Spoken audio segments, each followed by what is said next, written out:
Thank you. Thank you. Thank you. We've been going through several stages. We talked about self-awareness. Who am I? Asking that central question in one's life. Looking at your strengths and your weaknesses. Getting some evaluation, determining what it is you want out of life. Then we went to the next level of what? Self-approval. Approving yourself to do the things that you like to do. And going after the dreams that you like to go after. And we know when we don't approve of our dreams because of the fact that they stay up in our minds. We don't act on them. We procrastinate. We come up with a variety of excuses on why we're not going into action. And then the next level is what?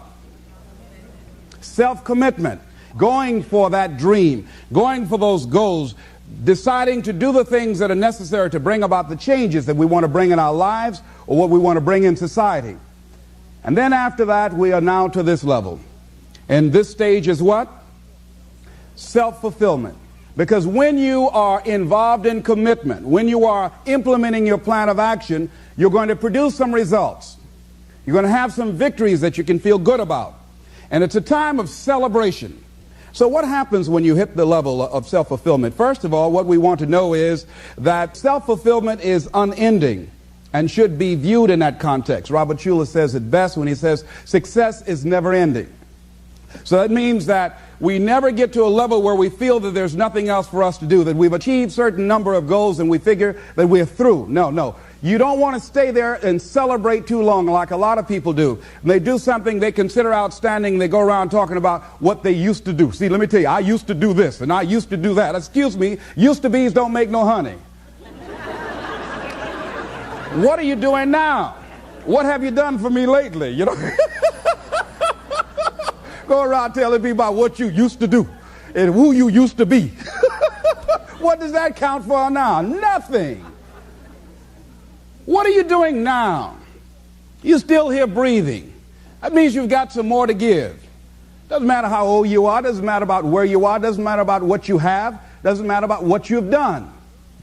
Life is about growing, it's about being productive, it's about stretching, it's about challenging yourself. So you start looking around and decide, hey, what else do I want to do? What got me here? It's a time for celebration, but also a time for reflection. What got me here? What worked? What did not work? What do I need to do to repeat so that I can get the same kind of results in other areas of my life? If the goal is to improve my health, if the goal is to improve my relationship, if the goal is to improve my income, if the goal is to improve something in society, what is it I need to do? Now, don't get confused with what you do with who you are. Don't trip. Don't go on some type of ego trip about talking about how bad you are. None of us do anything by ourselves. Develop an appreciation for external support as well as good fortune, because all of those things play a role. And the other thing is, don't go overboard celebrating. Kipling says it best. You must meet with triumph and disaster and treat those two imposters just the same. You look at it, hey, I did it. I feel good about that. Now you're moving on to the next thing. Things did not work out the way you wanted them to work out. You didn't produce the results you wanted to produce. Hey, miss that. Win some, you lose some. Next, moving right on. Don't confuse who you are with what you do. Let's go on to the next level, looking in that particular area. You return to the area of self-assessment. You start looking at yourself and evaluating yourself. Now, what are some of the elements or the characteristics or the qualities of people who are fulfilled, who live a life of fulfillment? What are some of the things we can look at about them? I think, number one, make your mind fertile ground for the seeds of opportunity. I think if you want to experience a sense of fulfillment, you've got to have an open mind so that ideas can come in there and take root and grow. So part of beginning to have fertile ground, you know, you got to break that ground up. You got to break up that hard crust. Because if you don't, seeds will fall there and the wind can blow them away, the winds of doubt. When you're set in your mind and you refuse to grow and you're not open to new ideas, new methods, new ways of doing things, if your mind is already fixed, you become stagnant. You can't grow. You can't have a sense of fulfillment. You become extremely cynical and negative about everything. You know it all. So you want to begin to look at life and have a sense of curiosity, not know it all. You want to keep learning, keep growing, and realize that we had a theme. You never find out how much you know until you find out how little you know. And there are some people you can't tell anything. They have all the answers. Oh, I've already done that. Larry DeAngelo was telling me, he said he was on a plane and he was observing two men talking, and the guy was reading a magazine. He looked at the guy next to him and said, would you like to read this magazine, share this magazine I have? No, I read that before. Don't like it. Don't like it. Okay. So he had a newspaper. He said, what about the USA Today? No, I read that before. Don't like that either. Tried that once. Don't like that. So they served them some food, and he said, would you care to have anything I have here? Because the guy wasn't eating. No, tried that before. I don't like that. And he noticed the guy only had one child. He said,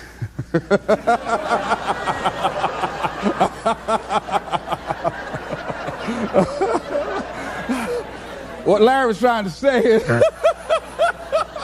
that a lot of people go through life prejudging things. How many of you don't like buttermilk? Raise your hands, please. How many of you raise your hands and never taste buttermilk, please? And I'm one of them. I just don't like the way it looks, all right? I might be missing out on something, all right? So many of us count ourselves out of things prematurely. You don't know what the possibilities are up in there. So you want to be open, you want to continue to learn, you want to continue to grow, you want to begin to know that there are unlimited ideas out here waiting for you to latch on to them. And if you don't take advantage of them when they come your way because you're so closed-minded, do understand somebody else will. And we've all had ideas that we did not act on and looked around and somebody else had the idea and gone with it. So be open and receptive. Next thing, in order to live a fulfilling life, become involved in life. Live your fantasy. Most people go through life not living their fantasy, sitting up in the bleachers, looking out on the field, looking out into the arena, wishing that they were down there, just fantasizing, seeing themselves running with the ball. I used to do that. I used to always see myself at a basketball game. 1 second to go, Les Brown comes down court. He looks to his right, looks to his left. He's the only one that can do it. Dush, the basket goes in. Les saved us, and people picked me up and carried me off. But I never went out and did it.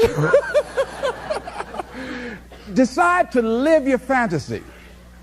See, in life, you can go through life, you can come up with reasons or you can come up with results.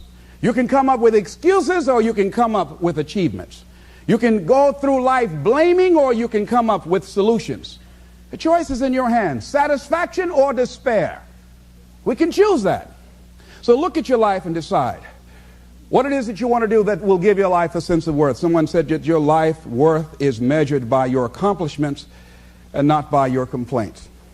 If you want to have a fulfilling life, decide not to make your life predictable. See, some people, their lives are very predictable. They got a little routine, they do that, and they follow that day in and day out. Day in and day out. You don't get much juice and happiness out of life like that if you're predictable. You want to change it up. Variety most certainly is the spice of life. Here's something else. Want to create a greater sense of fulfillment? Challenge your fears. Challenge them. Look those fears in the face and take them on. Don't allow them to rule you. Decide that you're going to take some chances. A friend of mine by the name of Adrian, he said one day he decided to have a day of challenge. So he and a friend went to Cedar Point. So he's always been afraid of certain rides. So he said on this particular day, he said he decided that he was going to go on the most dangerous rides at Cedar Point. So they went around looking at all the rides, and so the young lady that he was with said, that's the one there. That's it. He said, why that one? He said, well, she said, I read about it in the newspaper. Said 2 people were killed last year on that. He said, yes, that's the one I want. That's the one, you know. So he got in the line and said it was a long line. Had to wait in line for about 2 hours. And Adrian said while he was in line, and as they started getting closer, He said he started doubting himself. Well, maybe I should not do this. Maybe. So she says, no, come on, get back in line. He said, no, I changed my mind. I don't want to do this. I don't have to have the most dangerous ride. He said he started visualizing himself being thrown out of this big ride, and his name on the front page of the newspaper after being splattered against a wall or something. So he just started saying, no, I don't want to do it. But his friend insisted, no, come on, Adrian. We said we were going to do it. We were going to confront our fears today. Come on, just stay in line. So he kept on. He said he was arguing with her the whole time. They got up there, and the guy said, okay, next. He said, no, I just decided to change my mind. She said, come on. She pushed him. They went there, and he got in the little seat, and they strapped him in. And as they began to move, he said, wait a minute, I want to get out. But it was too late. So they started taking him up. He says, oh, no, please, I got a bad heart. Let me out. And he was up there, and he was gone. He said he screamed all through that ride. His friend was laughing. Her wig came off. Before they finished, he'd lost his partial. When he got off, he was gumming it.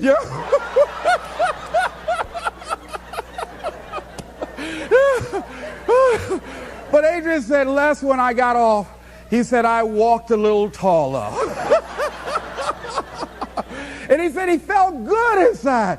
And one of the things he said, hey, it wasn't that bad after all. And we've all had experiences, things that we dread doing. And when we finally did it, we say, hey, it wasn't as bad as I thought it was going to be. Raise your hand if you ever had that experience before. Hey, I just thought I'll die if I did this. I didn't die. I'm still here. And ladies and gentlemen, that's what most people miss out of life. You've got to be willing to risk. If you're not willing to risk, you can't grow in life. Life has no power when you're not willing to risk. Somebody wrote this, and it was given to me. It said, to laugh is to risk appearing the fool. To weep is to risk appearing sentimental. To reach out for another is to risk involvement.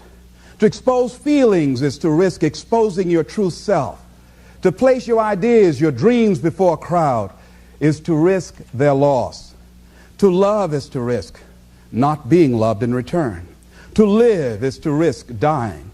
To hope is to risk despair. To try is to risk failure. But risk must be taken, because the greatest hazard in life is to risk nothing. The person who risks nothing, does nothing, has nothing, is nothing. They may avoid suffering and sorrow, but they cannot learn, feel, change, grow, love, and live. Chained by their certitudes, they are a slave. They have forfeited their freedom. Only a person who risks is free. I'm reminded of a missionary who had gone to Africa to work with a certain tribe, and they were called the Headhunters. And there was a reporter observing him, and for a long period of time he had a limited relationship with him. They would not take him in. And he said because he was tentative and hesitant and fearful, he didn't want to risk having a relationship with him because he didn't want to mess around and have his head taken off. He had this fear, and obviously it showed, and the tribesman sensed it. So one night he was sleeping, and he made a decision, because the reporter came back and saw him, and he had an incredible relationship with the tribesmen, these headhunters. The guy said, what happened? How did you convert the distance, the hostility, into a warm, close relationship? He said, I had a dream one night. He said, I was thinking, and he said, I dreamed. He said, what's my passion? What's my life goal? He said, I always wanted to be a missionary. And he said, this is the work I love. And he said, in the dream, he asked himself, how much do you love it? And I said, I'm willing to die for this dream. And he said, and he thought about that when he woke up, that he loved doing this so much that if it was in fact his passion, that it was in fact his life's work, he's willing to die for it. And so therefore, he said, he had no longer any fear of death. And he went in there and started working with them. And obviously, they picked that up. And he said something else that was profound. He said, when you no longer fear dying, what else can life threaten you with? What else? See, when you are willing to risk all of it. When you're making that kind of commitment, somebody always defined commitment, I love it, said next time you have bacon and eggs, look at it, say the chicken was involved, but the pig was committed.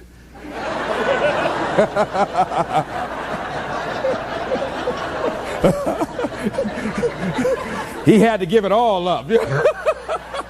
See, when you're willing to give it all up,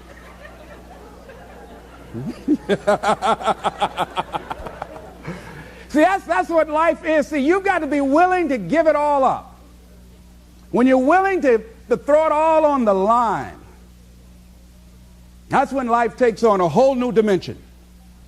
See, most people won't do that. They won't risk that. So decide to take some risks. You want to break the routine. Most people go through life following that routine, and we know that that is a living death. Going through life, playing it safe, you're like a breathing corpse. Because the only way that you can grow, you've got to risk. The only way that you can become your best, you have got to risk. You've got to challenge yourself. You've got to venture into the unknown. You've got to take some chances. Got to put you on the line. So in order to have that sense of fulfillment, getting out of your comfort zone, as you get out of your comfort zone, you expand your whole life. The more you do, the more you realize you can do. You expand your capacity. You expand your potential. You expand your horizons. You expand your vision of yourself and of life. You expand your participation in life. You're involved in life more. You'll get more out of life because you're putting more into life than most people. That's why it's so important that we're willing to take some risks. I don't know exactly what to do. It's okay. You'll find out. You either learn that you're going in the right direction or the wrong direction. And from that you learn. You'll get some feedback. The universe will tell you, where do I get started? Just get started. The universe will give you immediate feedback. Don't worry. You hit your head long enough, you'll get the message. Lose enough money, you'll learn real quick. Get enough knots on your head, it'll be all right. Here's something else. Choose to be happy in spite of life's challenges. In spite of life's challenges. Life changes every day. Sometimes things will be going your way. Sometimes things work well for you. Sometimes it won't work so well. Sometimes you'll have your health, you're feeling good and energetic, have a yes I can attitude, and there's some things that can happen to you in life that can take all of that from you. All of that can go. Sometimes you might be financially secure, and a sickness, one sickness can wipe out an illness. Life always changes. But you can choose in the midst of all of this that's going on to be happy in spite of it. In the good times and in the bad times, you can make a choice. Viktor Frankl, he talks about that. He said the last of the human freedoms to choose one's attitude in any given set of circumstances, to choose one's own way. Douglas Matlock has a poem I love entitled It's Fine Today. He said, sure, this world is full of trouble. I ain't said it ain't. Lord, I've had enough and double reason for complaint. Rain and storm have come to fret me. Skies are often gray. Thorns and brambles have beset me on the road. But say, ain't it fine today? What's the use of always weeping, making trouble last? What's the use of always keeping thinking of the past? Each must have his tribulation, water with his wine. Life, it ain't no celebration. Trouble, I've had mine, but today is fine. It's today that I'm living, not a month ago, having, losing, taking, giving, as time wills it so. Yesterday, a cloud of sorrow fell across the way. It may rain again tomorrow. It may rain, but say, ain't it fine today? Isn't that good? I like that. So even if a cloud of sorrow comes over here, ain't it fine today? Living in the moment, getting everything we can out of where we are in the moment where we are right now. Living in the present. The other thing is willingness to let people and things go. You want to live a life of fulfillment. You've got to be willing to let certain people go in your life, especially if they want to go.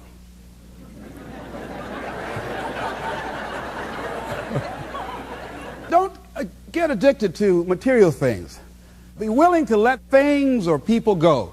When they're no longer good for you, just let them go. Just to hold on tenaciously, it really doesn't make really good sense, all right? Just many times we do it because we don't realize that we might desire it, but we don't need it. Next thing is face the truth about life and deal with it. And a lot of people, when someone in their life that they love very much dies, they allow it to take such a toll on them.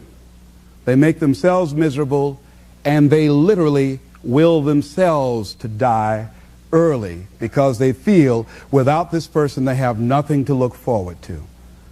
And no, life has other opportunities, other relationships, other experiences for us. And the people that we love really want us to go on. Other thing is, things are going to happen to you. Here, in order to have a fulfilling life, knowing that things are going to happen, expect the unexpected.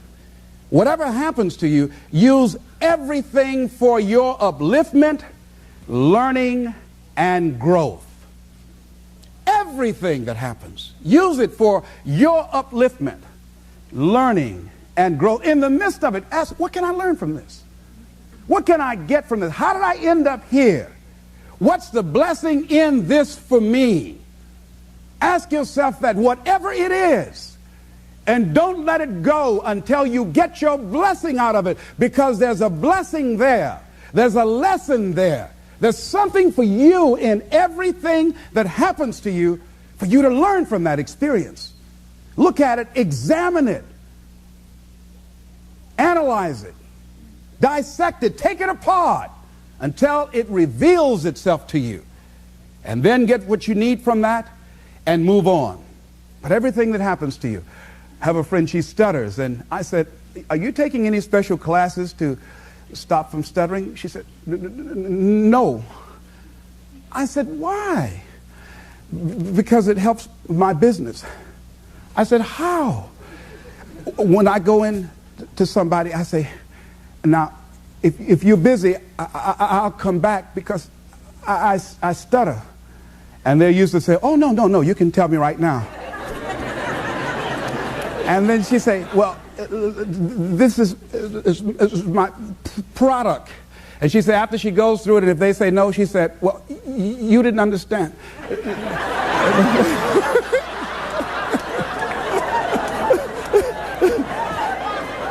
Let me tell you again.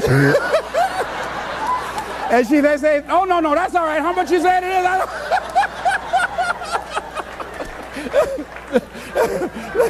That's all right. Don't tell me no more. That's all right. Just let me know how much I need to give you so you can get on out of here. So she's turned that stuttering to her advantage. Somebody says, if life give you lemon, write yourself a lemon cookbook. You know? So everything. I have people say to me, hey, I really feel sorry, for you. The fact, it's a shame they labeled you educable mentally retarded. I said, it's okay. I've told this story before. AT&T, Procter & Gamble, McDonald's Corporation, Xerox, they pay a whole lot of money to head, too. What would I have to say if they hadn't done that? Whatever happens to you, turn it to your advantage. So I have now made that a blessing for me as opposed to a handicap. I would and prove them wrong by engaging in self-study and consciously working to develop myself. So now they have to ask themselves, what were we thinking about when we labeled this guy? What was going on? And then there are people who look at me and say, wait a minute, this guy, he was labeled, what? Retarded, you got to be kidding. If he's done what he's done, what can I do with what I've got? That's what happens. So when I get through talking and motivating a sales force, they leave there ashamed not to be motivated. Say, if that retarded guy can do it, I know I got to do something. They're ready to run out the room, I got to do something up in here. Oh, no, no, no, no. Am I making any sense to you? Huh? Here's something I encourage you to do. Whatever you do, do it in a consciousness of love.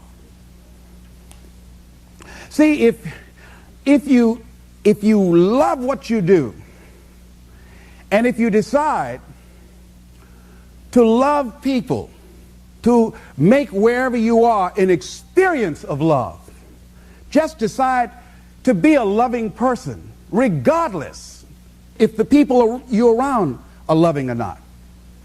Just see, I've never read anywhere where they say God has love.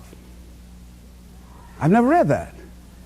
But how does it go? What is it? God is love. Not that God has love. Now, if we are the children of God, we are the offsprings of God, then we are what? Love. See, love is not an emotion. Love is not something you can give. You can't give love. You must be love. You've got to be a loving person. So as you operate in that consciousness, and this comes not just overnight with enlightenment or insight or just someone recommending that, but with practice. Practice and practice and practice and doing it and doing it and doing it and working consciously. How do you do that? With all of the evil things and evil people, how do you do that? Well, one of the things is we've got to practice to be non-judgmental, to suspend judgment. That if you can, in the midst of where you are, I know a gentleman by the name of Jeffrey in Chicago. When I go there to do my training, he's a quadriplegic. He used to be a bitter young man. He's involved in a car accident and is paralyzed. Cannot move his neck. He's quadriplegic, complete. Used to be very bitter, very angry. He decided to become a loving person as a result of Jeffrey's decision. Jeffrey's life has taken a dramatic turn. He is now an inspiration and a blessing to other people. There are people who say, wait a minute. And I know one guy in particular who's always a cynical, negative guy, and I introduced him to Jeffrey. He said, if this guy could be pleasant and loving and have a smile on his face, how can I worry about this little stuff I'm worried about? How can I allow life to get next to me?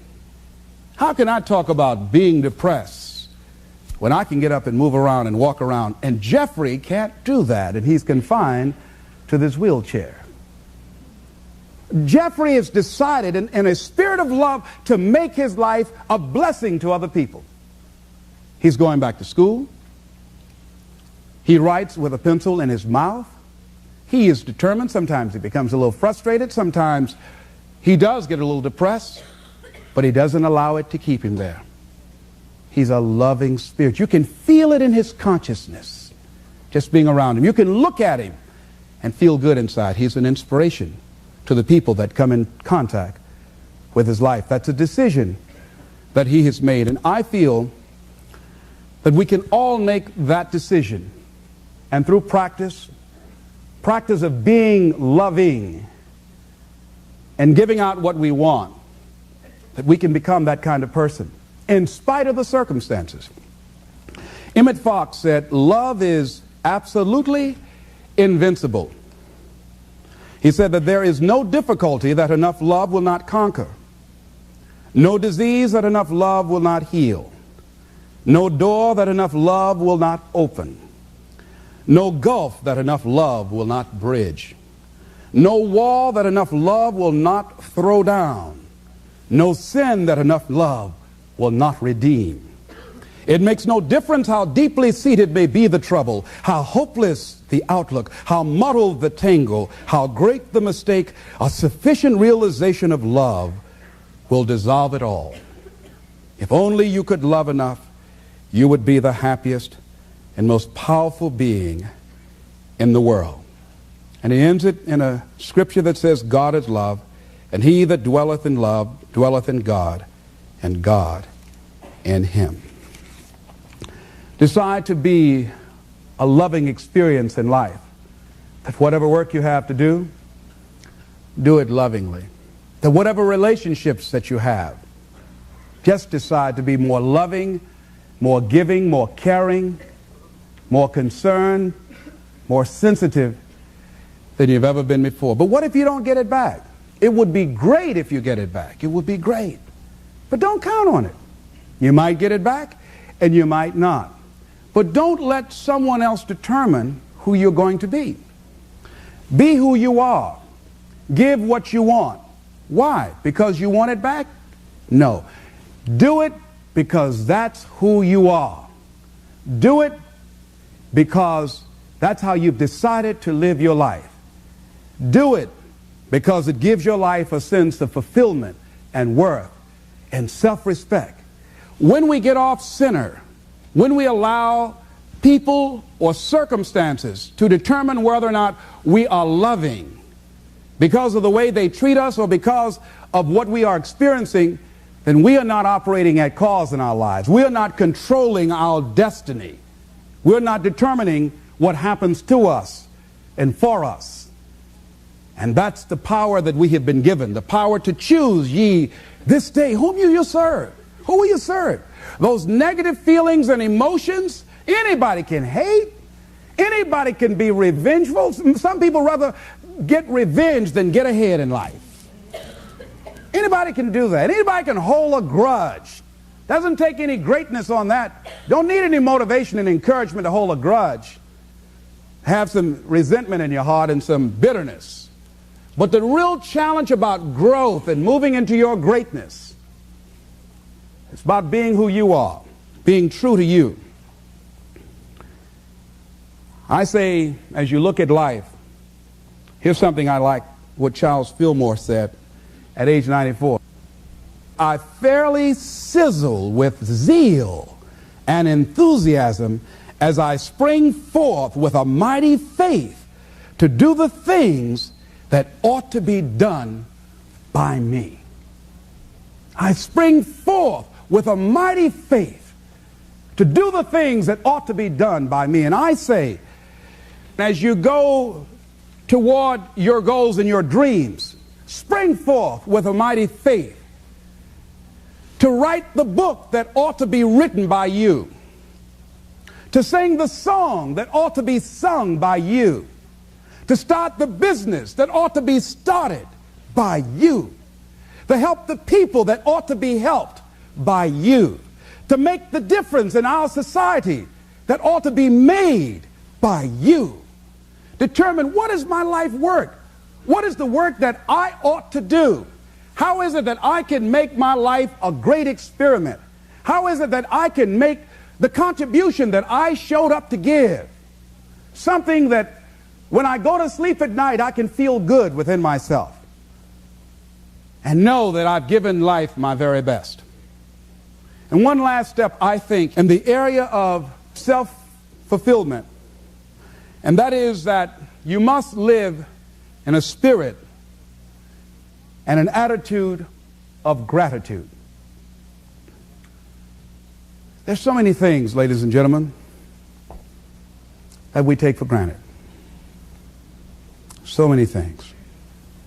As I look at my life, there are a lot of things I know I could have done, and I haven't done them, but I've also done some things. And I'm thankful. There are a lot of things that we need to be thankful for. There are big things, there are little things. I'm thankful for my health. I'm thankful for my children. I'm thankful for my mother. I'm thankful for you. I'm thankful for the life that I live and for the people who have enriched my life, who have contributed to my being who I am. And as I look at my life, and I was up like 3 o'clock in the morning, and sometimes just laying there in the bed, staring at the ceiling, thinking, I just said, thank you, Lord. When I look back on my life, I've come a mighty long ways. And even if I don't reach my goals. I'm thankful. Thank you very much.